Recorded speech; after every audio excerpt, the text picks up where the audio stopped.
여러분 안녕하십니까? 저는 오늘 요한계시록 12장 6절의 말씀을 본문으로 김칫국부터 마시고 있는 한심한 기독교란 제목으로 말씀을 드리려고 합니다.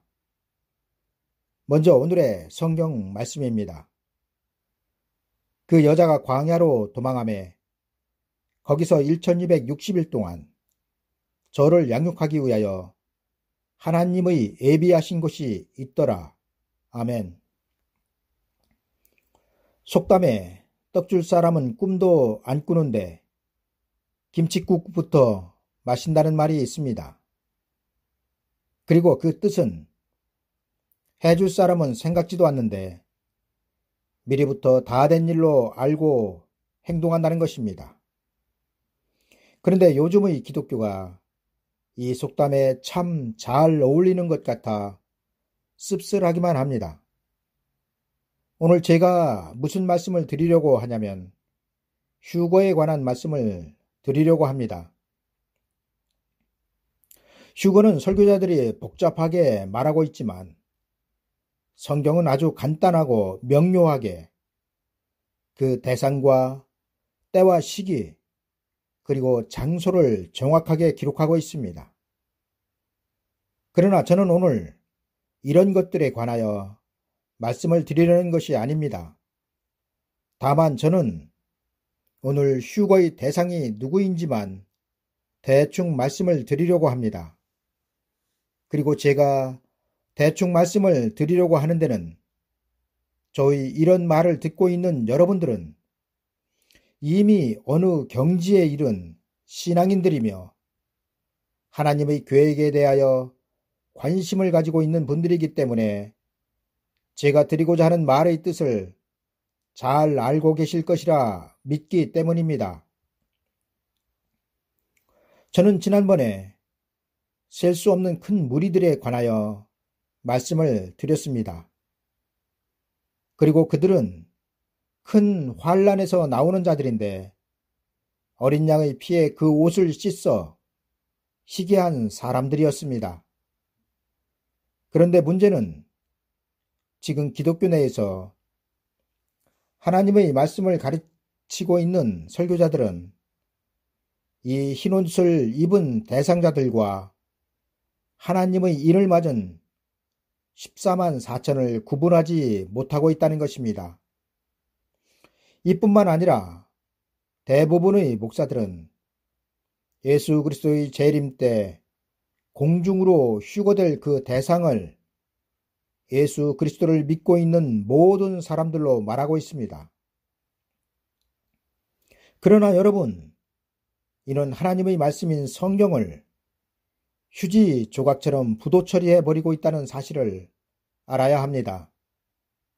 왜냐하면 성경은 예수 그리스도를 믿는 모든 사람들이 그때 곧 예수 그리스도의 재림 때 다 휴거되지 않으며 또한 구원을 받지 못한다고 분명하게 말씀하셨으며 또한 성경은 그것을 기록하고 있기 때문입니다.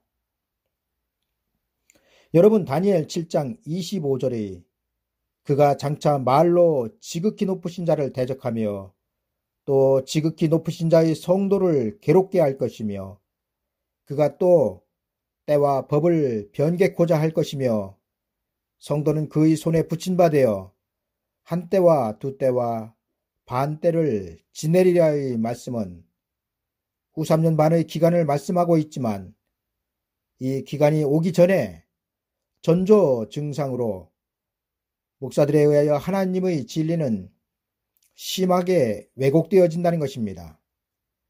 그리고 그 중에 하나가 바로 예수 그리스도를 믿고 있는 모든 사람들이 예수 그리스도 재림 시 휴거되며 구원을 받는다는 것입니다.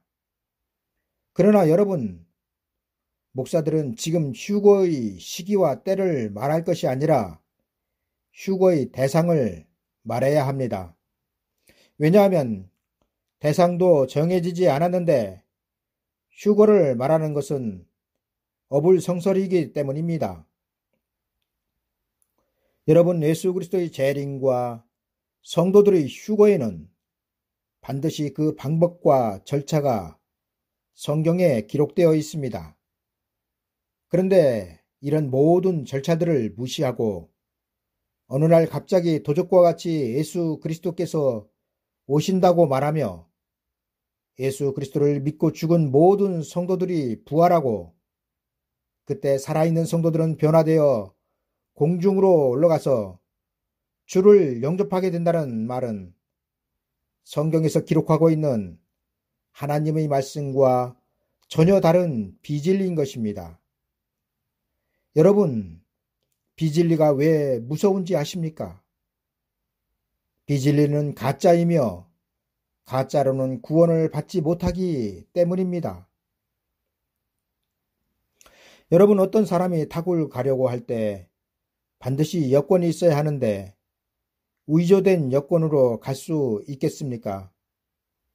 위조된 여권은 이 세상에서는 통할지 모르지만 하나님의 나라에 들어가는 데는 절대로 통하지 않는다는 것입니다. 왜냐하면 위조된 여권은 가짜이기 때문입니다. 이처럼 우리 주위에는 장차 이루어지는 예수 그리스도의 왕국인 천년왕국에 들어가지 못할 가짜 설교들이 너무나 많기 때문에 성경은 깨어있어 시대적인 구원의 비밀의 말씀을 깨달으라고 경고하고 있는 것입니다. 여러분, 성경은 분명하게 휴거의 대상을 첫째 부활에 참여한 자들로 한정지어 말씀하고 있습니다. 따라서 죽음을 맛보지 않고 살아서 변화 성도들은 휴거의 대상이 아니란 사실입니다. 여러분, 성경에 기록하고 있는 분명한 사실은 살아계신 하나님의 인을 이마에 맞은 14만 4천은 그 사명을 마친 후 죽어서 첫째 부활에 참여하는 자들이지만 어린 양의 피에 그 옷을 씻고 큰 환난에서 나오는 자들은 죽음과는 상관이 없는 사람들이라고 성경은 기록되어 있다는 사실입니다. 여러분, 큰 환난에서 나오는 셀 수 없는 큰 무리는 하나님의 전 역사에서 죽음을 경험하지 않고 살아서 하나님의 나라에 들어가는 사람들입니다. 성경에는 하나님의 역사에서 단 2명만 죽음 없이 하늘로 올라갔다고 기록하고 있습니다. 그리고 그 사람들은 에녹과 엘리야입니다. 그러나 이들은 죽음을 경험하지 않고 하늘로 올라갔지만 그들은 예수 그리스도의 왕국인 천년왕국에 참여하는 자들이 아닙니다. 따라서 에녹과 엘리야는 장차에 있을 셀 수 없는 큰 무리들에 대한 예표였다는 사실입니다. 특히나 에녹이 하나님과 동행하다가 이 땅에서 죽음 없이 하늘로 올라간 것은 휴거를 예표한 사건이 아니라 변화 성도들을 예표하고 있음을 우리는 알아야 합니다. 여러분, 환난에서 나오는 셀 수 없는 큰 무리는 에녹과 같이 하나님의 심판과 상관이 없는 자들입니다. 여러분, 하나님께서 에녹을 홍수 심판 전에 이 땅에서 데려가셨나요? 아니면 홍수 심판 후에 데려가셨나요? 성경은 이에 대하여 분명하게 홍수 심판 전에 하나님께서 에녹을 데려가셨다고 기록하고 있습니다. 따라서 환난에서 나오는 셀 수 없는 큰 무리는 에녹과 같이 대환난과 예수 그리스도께서 이 땅에 재림하셔서 심판하실 그 심판과 상관이 없이 하나님의 절대 보호를 받는다는 것입니다. 그리고 이를 확증하여 성경이 기록하고 있는 내용이 하나님의 예비처에서 1260일 동안 그들을 보호하신다고 기록하고 있는 것입니다. 여러분들의 마지막 때 구원은 그 누구도 책임져 주지 않습니다. 여러분들 스스로 깨어 있어 시대적인 말씀을 분별하지 않으면 마지막 때는 오늘날 일어나고 있는 신천지의 꼴이 될 수 있다는 것을 명심해야 합니다. 신천지인들은 이만희 교주가 하는 말을 믿고 수십만이 그 발 아래 모였습니다. 그러나 그들의 영혼을 이만희 교주가 책임져 주지 못합니다. 왜냐하면 그들이 전하는 것은 구원에 이르지 못할 비진리이며 이만희 교주 또한 구원의 대상일 뿐이기 때문입니다. 따라서 신천지의 증거 장막 성전이라는 곳에 속아서 그곳에 나갔던, 아니면 진리가 그곳에 있다고 믿기에 스스로 결정하여 나갔던 결과는 그 자신이 책임을 져야 하는 것입니다. 여러분들이 마지막 때 가짜를 따라가다 그 가짜에 의하여 구원을 받지 못한다 하여도 그것은 여러분들의 책임임을 성경은 분명하게 기록하여 증거하고 있음을 알아야 합니다. 따라서 지금은 자던 잠에서 깨어날 때이며 정신을 차리고 근신할 때입니다. 여러분, 성경이 근신하라, 깨어라, 너희 대적 마귀가 오는 사자같이 두루다니며 산길자를 찾나니 말씀하고 있는 것은 구원에 이를 진리의 소리를 들으라는 것입니다. 휴거와 환란이 있기 전 하나님은 그 택하신 자들을 사방에서 모으시는 나팔을 전 3년 반 동안 불게 하실 것입니다. 그리고 이때 그 소리를 듣지 못한 자들은 우는 사자와 같이 산길자를 두루찾는 마귀에게 삼킨 바 될 것입니다. 여러분, 마지막 때의 구원은 여러분들의 교회 목사가 여러분들의 구원을 책임져 주지 않습니다. 왜냐하면 마지막 때의 구원은 은혜 시대의 구원과 달리 여러분들 스스로 구원을 쟁취해야 하기 때문입니다. 여러분, 은혜 시대에는 예수 그리스도의 이름을 믿기만 하면, 그를 구세주로 인정만 하면, 그를 살아계신 하나님의 아들로 시인만 하면 조건 없는 구원을 베푸셨습니다. 그러나 이 구원은 영원 구원, 곧 낙원에 가는 구원이었습니다. 하지만 성경이 기록하고 있는 예수 그리스도께서 재림하실 때의 구원은 죽어서 영원 구원을 얻어 낙원에 가는 구원이 아니라 살아서 예수 그리스도의 왕국에 들어가는 구원인 것입니다. 이 구원을 여러분들은 스스로 쟁취해야 한다는 것입니다. 왜냐하면 성경은 각 개인의 신앙인들에게 깨어있으라고 말씀하고 있기 때문입니다. 여러분, 은혜시대 구원은 하나님께서 세상에 베푸신 구원이며 이 구원은 집단적인 구원입니다. 그러나 마지막 때의 구원인 영육 구원은 집단적으로 얻는 구원이 아니라 개인적인 구원이란 사실입니다. 왜냐하면 하나님은 그 택하신 자들을 한 사람 한 사람 불러내어 사방에서 모으실 것이기 때문입니다. 그렇다고 이들을 지금처럼 한 사람 한 사람 교회로 전도하는 것처럼 생각하지 마십시오. 왜냐하면 이는 세상에서 믿지 않는 사람들의 전도가 아니라 이미 예수 그리스도를 믿고 있는 자들 중에서 택한 자들을 불러내어 천년왕국으로 들어가는 구원을 베푸시는 것이 하나님의 계획이시기 때문입니다. 여러분들은 이미 열매를 얻을 곡식으로 하나님께서 성장시키셨습니다. 그리고 이렇게 열매를 얻을 곡식으로 자란 것은 여러분들이 속한 교회의 목사들의 영향이 크다는 것입니다. 이를 좀 더 쉽게 설명을 드리면 들판의 논에 2000년 전 예수 그리스도께서 모내기를 하셨고 그 모에 하나님은 하나님의 종들을 통하여 영향을 공급하셨습니다.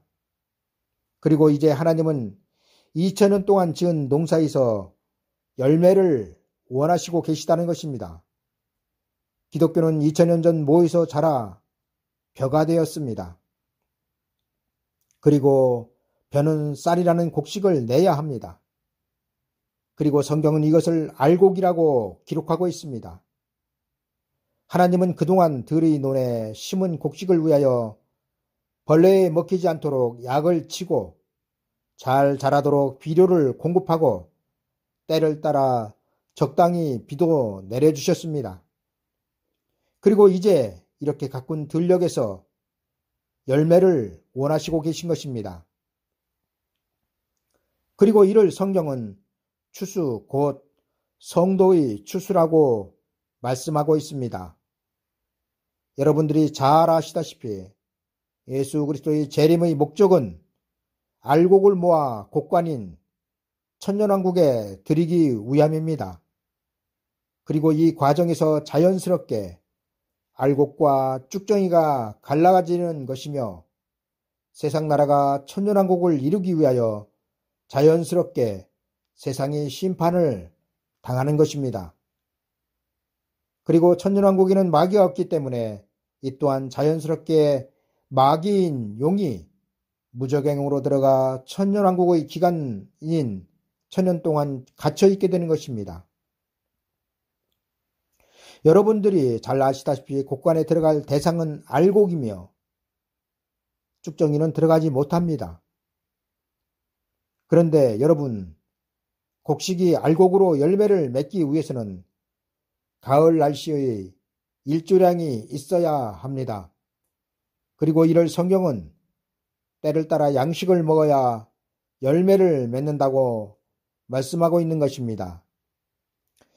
2000년 전에 오셨던 예수님은 어느 날 예루살렘 성전으로 들어가시면서 무화과 나무에서 열매를 원하셨습니다. 그러나 당시 무화과 나무는 열매를 예수 그리스도께 드리지 못하였습니다. 이유는 나무가 다 자라고 잎이 무성하였지만 드릴 열매가 없었기 때문이었습니다. 여러분, 열매 없는 무화과 나무의 말씀은 비유이며 율법을 말씀하고 있습니다. 다시 말씀드리면 율법은 열매를 줄 수 없다는 것입니다. 여러분, 이처럼 천국복음은 마지막 때 예수 그리스도께서 원하시는 열매를 드릴 수 없습니다. 왜냐하면 천국복음은 마지막 때의 추수를 위하여 자라는 복음이지 열매를 맺는 복음이 아니기 때문입니다. 그렇다면 예수 그리스도께서 원하시는 열매는 무엇을 말씀하고 있습니까? 여러분, 그 열매는 2000년 전에는 낙원으로 들어갈 수 있는 구원의 열매를, 그리고 마지막 때의 열매는 천년왕국으로 들어갈 수 있는 구원의 열매를 말씀하고 있다는 사실입니다. 여러분, 논에서 모가 자라 벼가 되고 벼에는 많은 벼이삭들이 달립니다. 여기까지는 겉으로 보아서는 어느 것이 쭉정이이고 어느 것이 알곡인지 구분이 되지 않습니다. 그러나 벼 이삭이 패고 열매가 익어갈 즈음에는 알곡과 쭉정이는 완전하게 표시가 나는 것입니다. 예를 들면 곡식은 알맹이가 있으므로 무거워서 벼 대가 숙여지지만 쭉정이는 가벼워서 농부가 벼를 벨 때까지 꼿꼿하게 서 있다는 것입니다. 여러분, 지금까지 긴 설명을 드렸지만 알곡은 창고에, 그리고 쭉정이는 바깥 어두운 데 버려진다는 사실입니다. 그리고 이는 성도들, 곧 예수 그리스도를 믿고 있는 성도들의 추수를 말씀하고 있다는 것입니다. 이 추수가 있기 전까지 죽는 성도들은 조건 없는 구원을 받습니다. 그러나 추수가 시작되면 조건 없는 구원이 조건 있는 구원으로 바뀐다는 것입니다. 그리고 이것이 야고보서에서 말씀하고 있는 행함이 있는 구원인 것입니다. 그리고 이렇게 구원의 조건이 바뀌는 이유는 구원의 차원과 장소가 다르기 때문입니다. 여러분, 제가 말씀드리는 구원의 차원이 다르다는 것은 새로운 것이 아닙니다. 구원의 차원이 다르다는 것은 죽어서 얻는 구원과 살아서 얻는 구원을 말씀드리는 것이며, 또한 구원의 장소가 다르다는 것은 낙원이 아니라 천년왕국이기 때문입니다. 그리고 죽어서 낙원으로 들어가는 성도들은 예수 그리스도를 믿던 모든 사람들이었지만, 천년왕국으로 살아서 들어가는 사람들은 지난번 설교에서 말씀을 드렸던 어린 양의 피에 그 옷을 씻어 시게 된 대상들 뿐이라는 사실입니다. 하나님은 이들을 후 3년 반 동안 공중에서 땅으로 쫓겨내려온 용의 권세를 피하여 하나님의 예비하신 곳에서 1260일 동안 보호하시는 것입니다. 여러분, 오늘 말씀에서 기록하고 있는 1260일의 기간은 다니엘서에서 기록하고 있는 한때와 두때와 반때와 같은 기간, 같은 때를 말씀하고 있습니다. 그리고 이 기간에는 단언하건대 구원이 없습니다. 여러분들이 레프트 비하인드란 영화를 보셨는지 모르겠지만, 거기에는 왜곡된 휴거뿐만 아니라 하나님의 예비처에 대해서는 전혀 모르고 있습니다. 여러분, 휴거 때 부활 없는 휴거는 없으며, 살아있던 사람들이 입던 옷을 벗어놓고 몸만 휴거하는 일은 없으며, 교회 예배당에서 예배를 드리다가 휴거되는 일은 없으며, 비행기를 조종하던 조종사가 휴거되어 하늘에 떠있던 비행기가 땅으로 곤두박질치고, 자동차를 운전하던 운전자가 휴거되어 자동차들이 서로 충돌을 일으키는 이런 휴거는 성경에 없습니다. 여러분, 세대주의자들 그리고 킹 제임스 성경을 신봉하는 자들이 만들어내는 이런 영화들이 지금 기독교의 진리인 것처럼 전해지지만, 하나님의 교회에게는 영화 같은 내용들이 없다는 것입니다. 저는 이제부터 요한계시록 7장의 흰옷을 입은 셀 수 없는 큰 무리들이 나오는 것을 보고 장로 중 하나가 요한에게 질문한 내용인 이 흰옷 입은 자들이 누구이며 또 어디서 왔느냐에 대한 대답을 여러분들에게 드리고 말씀을 끝내도록 하겠습니다. 먼저 요한계시록 7장은 네 천사가 땅 네 모퉁이에서 땅의 사방의 바람을 붙잡아 바람으로 하여금 땅이나 바다이나 각종 나무에 불지 못하게 할 때 입맞은 종 14만 4천이 나온다는 것입니다. 여러분, 네 천사가 땅의 사방의 바람을 붙잡고 있었다는 것은 전쟁을 방지하고 있었다는 것이며, 하나님께서 전쟁이 일어나지 않도록 막고 계시는 기간은 전 3년 반의 기간이란 사실입니다. 그리고 이 기간이 지나면 네 천사가 잡고 있던 그 바람이 놓이는데, 그때의 상황을 요한계시록 9장에서는 이렇게 기록하고 있습니다. 여섯째 천사가 나팔을 불매 내가 들으니 하나님 앞 금단 네 뿔에서 한 음성이 나서 나팔 가진 여섯째 천사에게 말하기를, 큰 강 유브라데에 결박한 네 천사를 놓아주라 하매, 네 천사가 놓였으니 그들은 그 년 월 일시에 이르러 사람 3분의 1을 죽이기로 예비한 자들이더라. 마병대의 수는 2만만이니 내가 그들의 수를 들었노라. 이를 많은 사람들은 3차 세계대전이라고 말들 하지만 저는 이에 대해서는 오늘은 말씀을 드리지 않겠습니다. 이렇게 하나님께서 내 천사를 통하여 전쟁을 억제하고 있을 때 하나님 편에서는 인맞은 종 14만 4천이 나오게 되는 것입니다. 내 천사가 땅 네 모퉁이에 선 것을 보니 땅의 사방의 바람을 붙잡아 바람으로 하여금 땅이나 바다에나 각종 나무에 불지 못하게 하더라.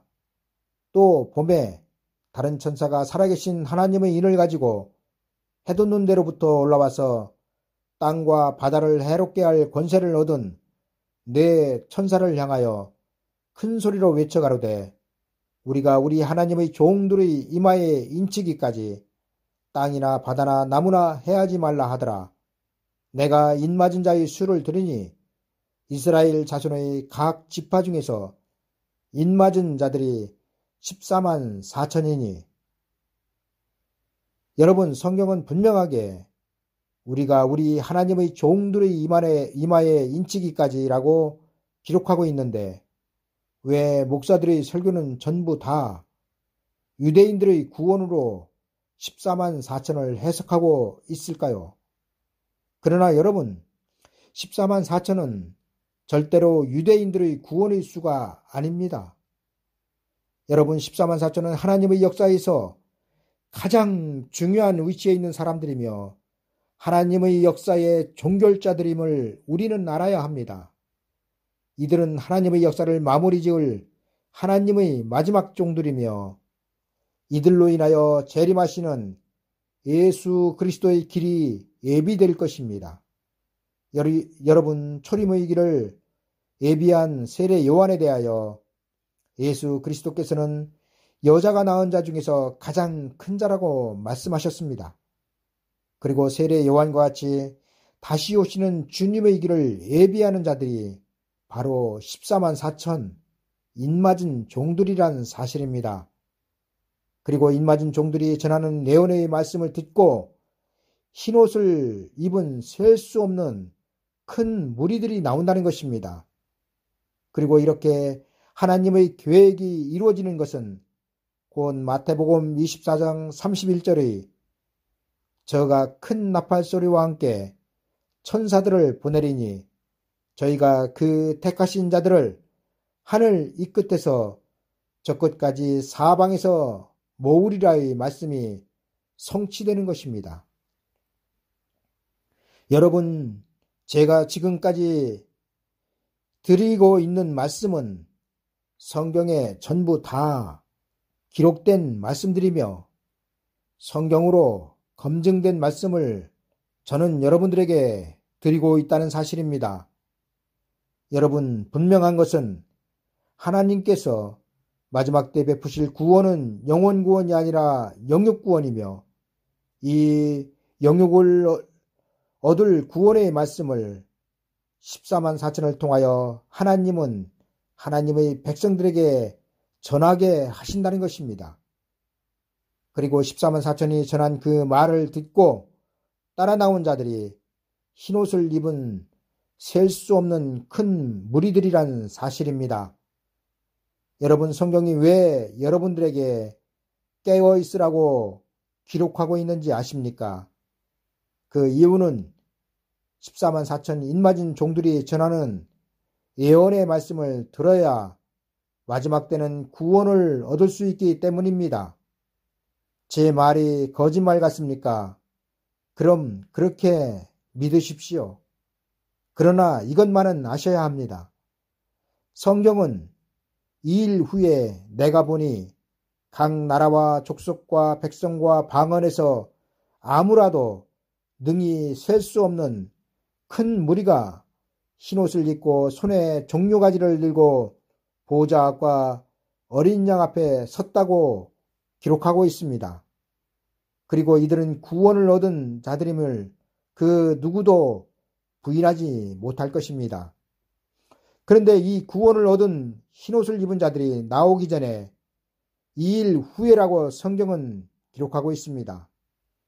여러분, 여기서 이 일 후에란 이스라엘의 12지파에서 각 12,000명씩 14만 4천이 나온 이유를 말씀하고 있습니다. 다시 말씀드리면 14만 4천이 12지파에서 나온 이후에 각 나라와 족속과 백성과 방언에서 아무라도 능히 셀 수 없는 큰 무리가 나온다는 것입니다. 따라서 14만 4천 인맞은 종들과 흰옷을 입은 셀 수 없는 큰 무리는 같은 기간에 나오는 사람들이지만 그 대상이 완전히 다르며 순서가 다르며 하나님께서 구원하시는 방법까지 다르다는 것입니다.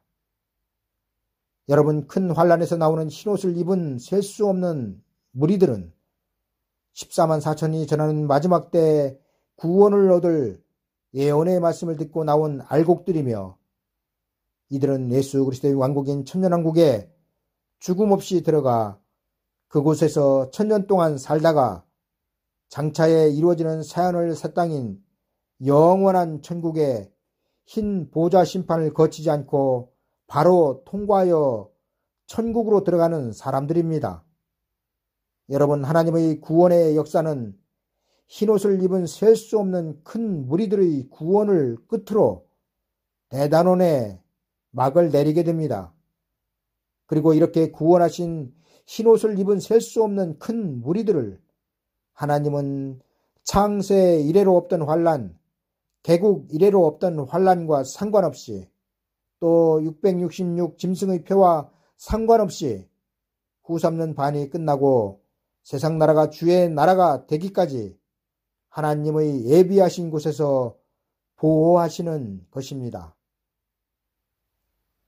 그러므로 그들이 하나님의 보좌 앞에 있고 또 그의 성전에서 밤낮 하나님을 섬김에 보좌에 앉으시니가 그들 위에 장막을 치시리니 저희가 다시 줄이지도 아니하며 목마르지도 아니하고 해나 아무 뜨거운 기운에 상하지 아니할지니 이는 보좌 가운데 계신 어린 양이 저희의 목자가 되사 생명수 샘으로 인도하시고 하나님께서 저희 눈에서 모든 눈물을 씻어주실 것임이로라.